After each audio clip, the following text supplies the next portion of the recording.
Students, welcome to my YouTube channel tutorial classes by Garima Singh. आज हम लोग एमसीए फर्स्ट सेम की मैथ्स डिस्क्रीट मैथमेटिक्स पढ़ रहे हैं और इसमें आज हम लोग को पढ़ना है हाफ एडर और फुल एडर।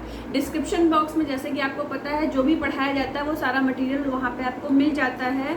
और एक चीज़ और, चैनल को लाइक करना और सब्सक्राइब करना मत भूला करिए, ठीक है। अगर आपको हेल्प मिल रही है मेरे चैनल से तो प्लीज़ चैनल को सब्सक्राइब जरूर करिए। आइए देखते हैं हाफ एडर। हाफ एडर के लिए ये ट्रुथ टेबल। तो हाफ एडर में क्या होता है कि दो इनपुट होते हैं और दो आउटपुट होते हैं। तो दो इनपुट यहाँ पे क्या है, x और y। तो जब दो वेरिएबल्स होते हैं तो क्या होता है, 2 की पावर 2 मतलब 4 रोज की टेबल बनेगी, ठीक है। तो ये देखिए 1 2 3 4 रोज की टेबल है। तो इसमें हम क्या करते हैं, सबसे पहले 2 की पावर 0 मतलब 1 आया, मतलब एक बार 0 एक बार 1, एक बार 0 एक बार 1। फिर 2 की पावर 1 का मतलब 2, तो मतलब 2 टाइम्स 0 2 टाइम्स 1, ठीक है। ये इसका तरीका है। इसके आगे कोई नंबर वेरिएबल होता तो फिर हम उस तरीके से करते। इसके बाद C और S, ये दोनों क्या है, आउटपुट है। S क्या है, सम है। C क्या है, कैरी है। C का मीनिंग क्या है, A डॉट B। S का मतलब क्या है, सम A dash B plus A B dash, ठीक है। तो इसको हम क्या लिख सकते हैं, X, इसको लिख सकते हैं A एक्सॉर। एक्सॉर मतलब XOR, ये एक्सॉर का साइन होता है, A एक्सॉर B, ठीक है। तो ये बता दिया हमने आपको। अब देखिए, सबसे पहले सम निकालते क्या है, x और y को ऐड करिए, 0 आया। कैरी भी क्या हो जाएगी, 0। फिर 0 और 1 को ऐड करिए, सम क्या आएगा, 1, कैरी 0। 1 और 0 को ऐड करिए, सम आएगा 1, कैरी 0। लेकिन जब आप 1 और 1 को ऐड करते हो तो क्या आता है, 2 आता है। और 2 को हम कैसे लिखते हैं, 2 को हम लिखते हैं 1 0। तो 0 लिखेंगे सम में और 1 लिखेंगे कैरी में, ठीक है। तो ये समझने की चीज़ थी जो आप समझ चुके हैं। अब देखिए, अब हमें इसका अगर हाफ एडर डायग्राम बनाना है तो कैसे बनाएंगे। सबसे पहले तो ये इसका डायग्राम है, ब्लॉक डायग्राम। तो इसमें देखिए क्या होता है कि दो इनपुट हमने ले लिए, एक B और एक A ले लिया और दो आउटपुट निकल रहे हैं, एक सम और एक कैरी, ठीक है। अब यहाँ पे देखिए A डॉट B और A एक्सॉर B। तो अब हम करें क्या, सबसे पहले एक्सॉर का साइन, दो इनपुट ले लिए, एक B इनपुट ले लिया, एक A इनपुट ले लिया। ये देखिए दो जा रही है। एक्सॉर का साइन ऐसे ही होता है, एक ऐसे लाइन कर्व सी बनी होती है और फिर इस तरीके से और का होता है, और का सिंबल। उसके बाद तो जब ये इस एक्सॉर का मतलब ही होता है A एक्सॉर B लिखा हुआ है, ठीक है। तो अब ये S इज इक्वल टू आ गया, हमने ये निकाल दिया S इज इक्वल टू। अब कैरी के लिए क्या निकालना है, A डॉट B। तो A डॉट B कैसे निकलेगा, दो इनपुट हैं हमारे A और B, अगर हम उसको एंड गेट से पास कराएंगे तो फिर हमें A डॉट B मिल जाएगा। ऐसे ही जो ये A एक्सॉर B था तो हमने इसको कैसे करा भाई, और गेट से निकालते तो A प्लस B मिलता, लेकिन हमने एक्सॉर गेट से दो इनपुट A और B को पास कराया तो A, और ये एक्सॉर के लिए साइन होता है B, ठीक है। अब देखिए, तो एंड गेट हमने लगा दिया, एक इनपुट हमने A से ले लिया, देखिए यहाँ पॉइंट भी बनाया, A आ गया इनपुट और ये B वाला इनपुट आ गया, बाहर आया तो क्या बन गया, A डॉट B, ठीक है। तो कैरी हमारा था A डॉट B और S था हमारा ये, ठीक है, A एक्सॉर B। अच्छा, अब हम नेक्स्ट बताएंगे फुल एडर ट्रुथ टेबल। तो इसमें हम आपको ये भी बता देंगे के मैप से कि ये जो ये फंक्शन निकाला ये हमने कैसे निकाला, ठीक है। तो अब देखिए, सबसे पहले फुल एडर ट्रुथ टेबल में हाफ एडर में 2 वेरिएबल्स होते हैं, 2 इनपुट होते हैं और 2 ही आउटपुट होते हैं, एक सम और एक कैरी। इनपुट होते हैं एक्स और वाई। फुल एडर में 3 इनपुट होते हैं, एक्स वाई जेड या फिर ए बी सी, और आउटपुट 2 होते हैं, एक कैरी और एक सम। कैरी को सी से और सम को एस से डिनोट करते हैं। ठीक है, तो ये टेबल, ट्रुथ टेबल कई बार हम बता चुके हैं। अगर 3 वेरिएबल्स हैं तो 2 की पावर 3 कितना हो गया, 8। तो इसमें 8 रोज आएंगी। ठीक है, कॉलम्स तो इसमें 5 आएंगे। क्यों? क्योंकि 3 वेरिएबल्स हैं और 2 आउटपुट है, तो 5 है टोटल। कॉलम्स 5 आएंगे, लेकिन रोज कितनी आएंगी, 8। अब 8 रोज में सबसे पहले ये 2 की पावर 0 क्या होगा, 1। इधर से शुरू करते हैं, राइट से लेफ्ट की तरफ। तो 2 की पावर 0 1, मतलब 1 1 के गैप में 0 1 0 1 0 1 आएगा। तो 0 1 0 1 0 1 0 1। फिर 2 2 के गैप में आएगा, 2 की पावर 1 करेंगे तो क्या निकलेगा, 2, मतलब 2 2 के गैप में, मतलब 0 0 1 1 0 0 1 1, इस तरीके से। फिर 2 की पावर 2 4 होता है, तो 4 0 4 1। ठीक है, तो ये एक्स वाई जेड की वैल्यूज हो गई। अब हमें क्या करना है, इन सबको सम करना है। अब एक्स वाई जेड तीनों 0 हैं, तो सम क्या हो गया, 0। कैरी भी क्या हो गया, 0। फिर यहाँ पे सम 1 आ गया, कैरी 0। फिर जहाँ पे 2 1 है, देखिए 2 1 है और 1 0, तो 2 1 1 और 1 को ऐड करते हैं, 2 आता है। 2 को हम 1 और 0 की फॉर्म में कैसे लिखते हैं, 1 0। 2 को लिखते हैं 1 0। ठीक है, तो 0 कहाँ आएगा, सम में। 1 कहाँ आएगा, कैरी में। सेम यही यहाँ पे भी यही चीज होगी। 1 1 2 टाइम आ रहा है 2 वेरिएबल्स में, तो 1 0। 1 आएगा कैरी में, 0 आएगा सम में। ठीक है, अब देखिए यहाँ पे 3 टाइम्स 1 है, तो 3 को क्या बोलते हैं, 3 को हम बोलते हैं 1 1, मतलब कैरी भी 1 सम भी 1, कैरी भी 1 सम भी 1। तो ये हमारी ट्रुथ टेबल बन गई। अब जो हमने आपको बताए थे कि के मैप में डेसिमल नंबर लिखना, तो पहले आप इस एस और सी में छोटा छोटा सा लिख लो, ये पेंसिल से लिख लेना वहाँ एग्जाम में। तो हमने यहाँ लिख लिया 0 1 2, जो नहीं होता M0 M1 M2 M3 M4। ठीक है, तो यहाँ 0 1 2 3 4 5 6 7 लिख लिया, इस तरीके से लिख लिया।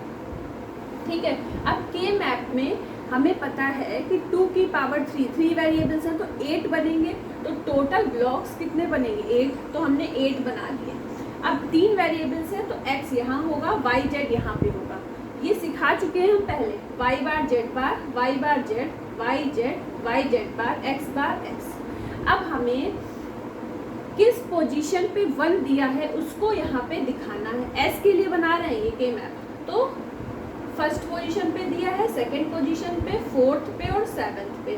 तो हमने उन पोजीशंस पे 1 लिख लिया है। ठीक है, ये हमने बता चुके हैं ना आपको, 0 1 2 3 डेसिमल नंबर वाले ब्लॉक होते हैं। फिर 4 5 6 7, तो फर्स्ट पोजीशन पे, सेकंड पोजीशन पे, फोर्थ पोजीशन पे और 7th पोजीशन पे 1 था, तो वो हमने 1 यहाँ पे लिख दिया। तो फंक्शन क्या मिला हमें, जब इस तरीके से होता है कि ये चारों ही 1 के पेयर नहीं बन रहे हैं, चारों अलग अलग बन रहे हैं, तो उसका फंक्शन क्या हो जाता है, x XOR y XOR z। ठीक है, कुछ सोचना नहीं है, 3 वेरिएबल हैं, तो x XOR y XOR z, ये बन गया। ठीक है, तो ये s हो गया। अब k मैप फॉर c, तो हमने फिर से वैसी ही टेबल बनाई, और इसमें किस किस पोजीशन पे 1 था, देखिए किस किस पोजीशन पे 1 था। एक तो था 3 पे, फिर 4 पे, फिर 7 पे और फिर 6 पे। तो ठीक है, यहाँ से देख लीजिएगा, ये 0 1 2 3 4 5 6 7 ये सारी पोजीशन है, तो यहाँ पे पुट कर दीजिएगा। ठीक है, ये हम अगर आप शुरू से लेक्चर्स देखोगे तो आपको समझ में आ जाएंगी ये चीज़ें। तो ये 1 लिखा। अब इसमें देखिए 2 के पेयर बन रहे हैं, हमने एक पेयर ये बना दिया, एक पेयर ये बना दिया और एक पेयर ऐसे बना दिया। अब इसकी वैल्यूज़ हमें फंक्शन की वैल्यू मतलब में रखनी है या निकालनी है। तो देखिए अगर हम ये वाले 1 1 ले लेंगे, तो इसमें ऊपर देखिए y बार z, और y z में z कॉमन है, तो z लिख दीजिए, और यहाँ पे क्या है x है, तो x z मिल गया। फिर इस वाले में ये जो ये वाले 2 1 हैं इनको ले लीजिए। तो इन 2 1 को अगर हमने लिया तो क्या होगा, फिर होगा ये वाई जेड है, वाई जेड बार, वाई कॉमन है तो वाई लिख दिया, ठीक है। और इन दोनों में ये वाला ले रहे थे ना, तो इन दोनों में तो वाई कॉमन था और यहाँ पे एक्स है, तो आ गया आपका वाई एक्स या एक्स वाई, जो भी लिखना आपको लिख लीजिएगा, ठीक है। इसके बाद ये वाला जो ग्रीन कलर से ऐसे बना हुआ है 2 1 का पेयर, ठीक है। तो यहाँ पे तो देखिए x वैरी कर रहा है, तो x वैरी कर रहा है तो x को नहीं लिखेंगे, केवल वाई जेड आ जाएगा, तो ये वाई जेड लिखा हुआ है, ठीक है। तो क्या मिला, c is equal to, c क्या था कैरी, क्या मिला Y Z plus X Z plus X Y, ये ऐसे बोल लीजिए एक्स वाई वाई जेड और एक्स जेड, इन तीनों के बीच में सम का साइन। अब ध्यान से इस फंक्शन को देखिए, y और z दो इनपुट अगर एंड गेट से निकलेंगे तो बन जाएगा वाई जेड, ऐसे ही x और z दो इनपुट अगर एंड गेट से निकलेंगे तो बन जाएगा एक्स जेड, एक्स वाई अगर एक्स वाई ये दो इनपुट अगर एंड गेट से निकलेंगे तो बन जाएंगे एक्स वाई। और फिर जब ये तीनों और गेट से निकलेंगे तो तीनों के बीच में कैसा साइन आ जाएगा, सम का साइन आ जाएगा, ठीक है। तो ये हमें मिल जाएगा। अब हमें इसका सर्किट डायग्राम बनाना है, ठीक है। तो इसे हम बोलते हैं फुल एडर और ये डायग्राम था हमारा हाफ एडर, ठीक है। डिफरेंस क्या है, फुल एडर में 3 वेरिएबल्स हैं, 3 इनपुट हैं, आउटपुट 2 ही मिल रहे हैं। हाफ एडर में क्या है, 2 इनपुट हैं और 2 आउटपुट मिल रहे हैं, ठीक है। अब देखिए ध्यान से देखिएगा, सबसे पहले हमने क्या किया, ये वाला s is equal to X XOR Y XOR Z ये था, तो इसको हमने बना लिया सबसे पहले x y z, ये तीनों ले लिए और इसको एक्सॉर गेट से पास करा दिया, तो हमें सीधे मिल गया x XOR y XOR z, ठीक है। तो ये s वाला हमारा ये वाला बन गया। अब हमें ये c is equal to Y Z X Z Y Z plus X Z plus X Y, तो इसके लिए हमने क्या किया, यहीं पे 3 एंड गेट बना लीजिए। सबसे पहले एंड गेट बना लीजिए। अब हमें कोई भी एक मान लीजिए एक्स वाई वाला करना है, तो हम एक ये एक्स वेरिएबल था तो यहाँ पे हमने एक पॉइंट बनाया, ये एक्स गया यहाँ, फिर एक्स के साथ वाई भी होना चाहिए, फिर ये वाई वाला पॉइंट बना है, ये आ गया यहाँ पे, तो ये एंड गेट से पास होते एक्स वाई बन गया। एक्स वाई अलग अलग इनपुट थे, एंड गेट से पास हुआ एक्स वाई बन गया। फिर ध्यान से देखिएगा इस वाले एंड गेट के लिए क्या क्या आया, देखिए एक तो इसमें आया y, ठीक है, एक तो इसमें आया, पहले ये y यहाँ से आया था, अच्छा यहाँ पे x और z आ रहा है, तो ध्यान से देखिएगा एक तो इसमें आ गया ये z के लिए ये पॉइंट बना हुआ है, ये z आया और इस वाले एंड गेट में चला गया, ठीक है, ठीक है। ध्यान से देखिएगा z यहाँ पॉइंट बना हुआ है, यहाँ से इस x z यहाँ पे चला गया z, अब x कहाँ से जाएगा, ये x आ रहा है, ये ऊपर से x आ रहा है, लेकिन इसी लाइन में हमें एक पॉइंट और बनाना पड़ेगा, क्योंकि यहाँ पे जहाँ से आप ले जा रहे हो उस एंड गेट के लिए उस वेरिएबल को, तो उतनी बार आपको पॉइंट बनाना पड़ेगा, डॉट बनाना पड़ेगा, ठीक है। तो देखिए हमने एक तो डॉट बना दिया जब ये z से गया, इसमें ये वाला पॉइंट बना है जब ये z पे गया, उसके बाद x के लिए यहाँ पे पॉइंट बना था जब इस वाले x वेरिएबल यहाँ आया था, अब इस वाले x के लिए हमने फिर से यहाँ पे पॉइंट बनाया और ये यहाँ आ गया। अब y z के लिए हमने क्या किया, देखिए y z के लिए हमने क्या किया, सबसे पहले ये z वाली ही लाइन थी, तो यहाँ एक पॉइंट बनाया, z दे दिया, z वेरिएबल यहाँ से आ गया, ठीक है। और उसके बाद फिर क्या हुआ, हमें y z चाहिए था, z आ गया और फिर y के लिए यहाँ पे हमने पॉइंट बनाया और यहाँ पे आ गया, ठीक है। तो हम अगर यहाँ पे लिख दें तो आप लोगों को और क्लियरिटी आ जाएगी। अच्छा एक चीज़ और, फिर जब यहाँ पे ये तीनों जो हैं एंड गेट से पास होने के बाद जब और गेट से पास हुए तो इन तीनों के बीच में प्लस का साइन लग गया और ये सर्किट डायग्राम किसका बन गया, फुल एडर का, ठीक है। तो यहाँ पे हम लिख देते हैं जिससे आप लोगों को कंफ्यूजन ना क्रिएट हो। यहाँ पे आया था x वेरिएबल और ये था x हमारा, और y कहाँ से आया है, ये y आया है, ठीक है। इसके बाद इसके लिए x आया है हमारा यहाँ से, ये वाला x था, और ये हमारा आया है z। इसके बाद फिर हमारा दोबारा से ये आया है z और ये आया है y, ठीक है। तो ये भी हमने लिख दिया कि कहाँ से आया, तो आपको कोई भी मतलब दिक्कत नहीं होगी, ठीक है। तो आप के मैप से बड़े आसानी से फंक्शन निकाल सकते हो। अब एक बात बताओ, ये हाफ एडर का हम ये रब करके यहाँ पे आप देखो कि अगर आप इसके लिए s के लिए अगर आप निकालना चाहो तो ये 2 की पावर 2 वाली टेबल है, क्योंकि 2 वेरिएबल्स है तो 2 की पावर 2 4। तो 4 के लिए हम क्या बनाते हैं, ऐसे बना लें, ऐसे बना लिया हमने के मैप, ठीक है। तो x और y 2 है, तो यहाँ पे आ गया y बार, यहाँ y आ गया, यहाँ x बार आ गया और यहाँ x आ गया, ठीक है।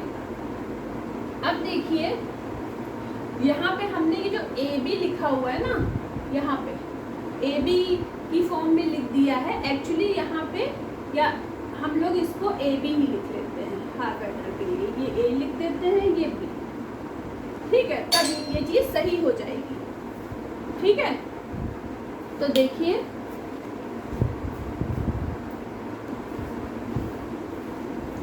अब देखिए कि हमारा यहाँ पे, अब हम यहाँ पे भी ऐसे a और b लिखे ना, फिर तभी हमारी यही चीज़ एक्सप्रेशन मिलेगा। तो यहाँ है b बार b, यहाँ पे है a बार और a। अच्छा, a बार a डैश एक ही चीज़ है, ठीक है। तो ये जो लाइन खींची होती है तो यहाँ b होता है, यहाँ a होता है।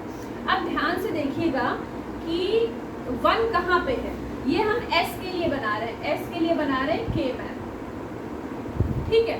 तो s के लिए k मैप बनाइए, 2 पोजीशन पे है, तो हमने क्या बताया था, यहाँ पे पोजीशन किस हिसाब से होती है, m0, फिर क्या होता है यहाँ पे m1, m2, m3, ठीक है। तो यहाँ पे लिख लेते हैं 0 1 2 3, ठीक है। तो अब देखिए 1 की पोजीशन पे और 2 की पोजीशन पे 1 है, तो हमने क्या किया, 1 पे और 2 पे 1 बना लिया। इन दोनों को ही ध्यान से देखिए कि इनका ग्रुप नहीं बन पा रहा, मतलब पेयरिंग नहीं हो पा रही दोनों 1 की। तो इस 1 के लिए क्या हो जाएगा, a b डैश, ये देखिए a b डैश, ये आ गया, b बार बोलिए चाहे b डैश बोलिए, ठीक है, एक ही चीज़ें समझिएगा। उसके बाद इस वाले 1 के लिए देखिए क्या है, फंक्शन a बार b, तो a डैश b बोलिए, तो देखिए ये मिल गया ना s के लिए k मैप। अब अगर हमको c के लिए k मैप निकालना है तो c की देखिए केवल 3rd पोजीशन पे ही हमको क्या मिला है, 0 1 2 3, 3rd पोजीशन पे ही केवल 1 है अगर हम c के लिए k मैप निकालें। अब ध्यान से देखिएगा, इसको हटाइए। अब अगर हम c के लिए k मैप निकालें, ठीक है, तो किस पोजीशन पे, केवल इस पोजीशन पे 1 है। यहाँ पे लिख लीजिए b और यहाँ a, तो यहाँ b बार है, यहाँ b है और यहाँ पे a बार है और यहाँ पे a है।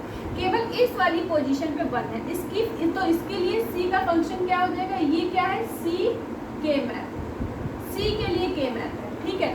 तो क्या हो जाएगा, इसकी वैल्यू क्या है, यहाँ पे देखिए a, यहाँ पे देखिए b, तो a डॉट b।